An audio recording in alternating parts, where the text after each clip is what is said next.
Les premières plongées sont sans appel. Aucune possibilité d'accès pour les secours par cette voie-là.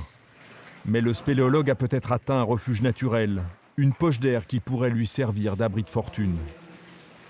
Il a de l'eau, il est à l'abri relatif du froid grâce à sa combinaison. Il a un sens de l'organisation aigu, on le sait très bien, vu de la manière dont il réalise ses plongées en grand professionnel, un moral forcément bien trempé pour mener ça aussi. On est sûr que s'il est dans de bonnes conditions, il a su s'organiser, il sait gérer son attente et il peut tenir plusieurs semaines.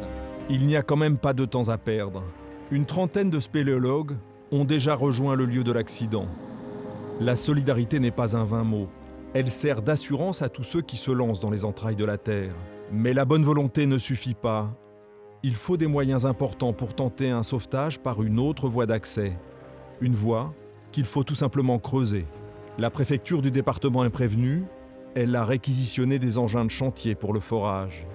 En plein milieu des vignes, il faut percer un puits de 180 mètres et atteindre la Dragonnière, une rivière souterraine.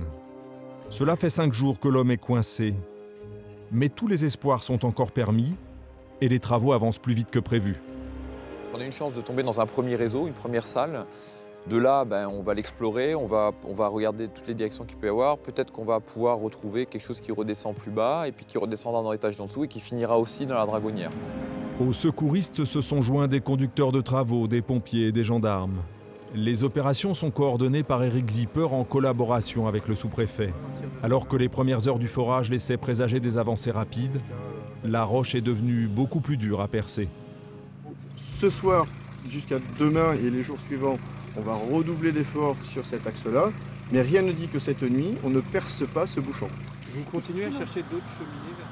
En quelques heures, Celle qui est sur le sac. l'accident a basculé dans le fait divers.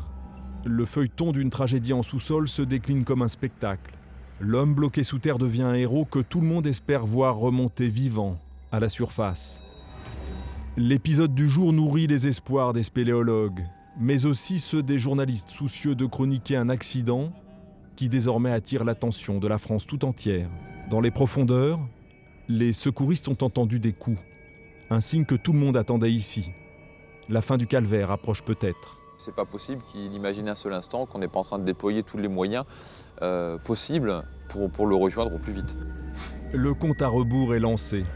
De nouveaux bénévoles ont rejoint les secouristes et pour l'heure, malgré les apparences, l'optimisme souffle toujours sur les lieux.